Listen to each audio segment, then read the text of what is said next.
जिस मन पर शब्दों का आक्रमण हो, मन तो निरंतर ही खोज में खोया रहता है।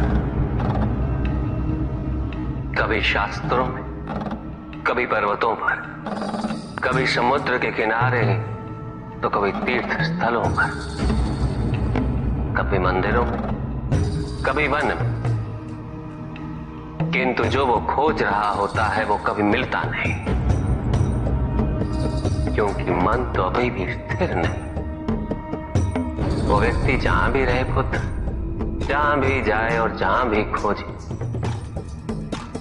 तुमने भी सदैव शब्दों पर ध्यान दिया है कार्तिक,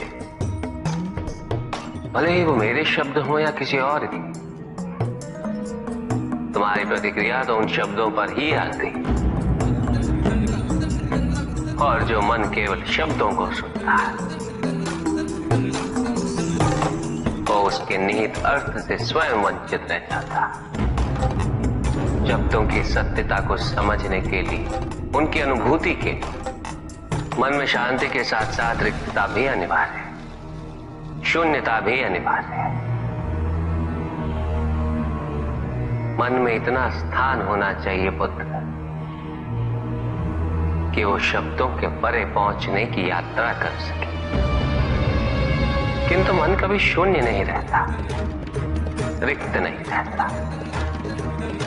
वो सोचता है कि शब्दों का आधिक्य ही ज्ञान अर्जन है, शब्दों से ही ज्ञान है, इसलिए शब्दों का संचय करता रहता है। मन ये नहीं जानता कि परम ज्ञान तो शब्द अतीत है, एक अनुभूति जिसे शब्दों से बांधना असंभव है। शब्दों का अपना मूल्य क्या है कार्तिक? कुछ भी नहीं। जब भी कोई ईश्वर का नाम लेता है तो क्या ईश्वर मात्र एक शब्द में ही सीमित हो जाते? नहीं, यहां शब्द सत्य नहीं, सत्य है वो अनुभूति जो इन शब्दों में विद्यमान है। यदि शब्द ही सत्य होते तो मात्र भोजन कह देने से व्यक्ति की क्षुधा शांत हो जाती। इसलिए माता शब्दों की नहीं पुत्र, उस अनुभूति की है जो उन शब्दों से संबद्ध है। यदि शब्द नहीं भी होते तो भी ईश्वर अवश्य होते।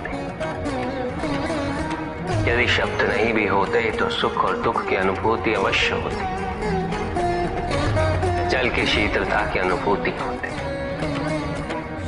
सूर्य की ऊष्मा और चंद्र की शीतलता की अनुभूति होती, प्रेम की अनुभूति होती। किंतु यदि अनुभूतियां ना हो तो शब्द निरर्थक है। शब्दों से तृप्त हो जाना ज्ञान का अंत है, अज्ञानता का प्रारंभ है। ज्ञानी वही है जिसके पास अनुभूतियां, अनुभव, और उसके लिए मन को शांत व रिक्त तो करना ही पड़ेगा पुत्र।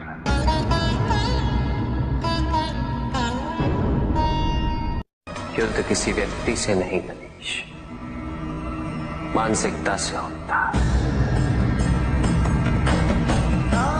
युद्ध में संघर्ष अच्छाई या बुराई का नहीं होता, सभी में अच्छाई है और बुराई भी है पुत्र। युद्ध तो विचारधाराओं का होता है। व्यक्ति अपने पराक्रम पर, अपनी क्षमता पर विश्वास कर युद्ध करता है, और जब उस विश्वास को क्षति पहुंचती तो सब कुछ निरर्थक प्रतीत होने लगता है। किंतु आपसे पराजित होकर भी रोहितांग क्यों नहीं समझ रहा? उसे अपनी स्वतंत्र इच्छा का उपयोग कर उचित मार्ग पर चलने का प्रयास करना चाहिए। व्यक्ति अपने को खो दे समझती है, व्यक्ति अपने को समर्पित कर दे, छोड़ दे अहंकार को, तो भ्रम की इच्छा ही पूर्ण होती है, और अभी भी वही फलित हो रही है। ऐसा नहीं है कि हम उससे भिन्न फलित करा लेंगे, लेकिन व्यक्ति भिन्न फलित कराने में लड़ेंगे, टूटेंगे, नष्ट हो। एक नदी में एक बार बाढ़ आ गई पुत्र। दो छोटे से तृण उसमें बह रहे थे और उसमें से एक नदी में तिरछा पड़ गया और वो बाढ़ को रोकने का प्रयास कर रहा था।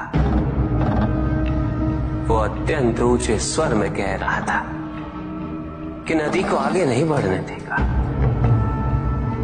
यद्यपि नदी तो बस बढ़ती ही जा रही थी। वो फिर ऊंचे स्वर में यही कह रहा था कि मैं इसे अवश्य रोकूंगा, यद्यपि रोक नहीं पा रहा था।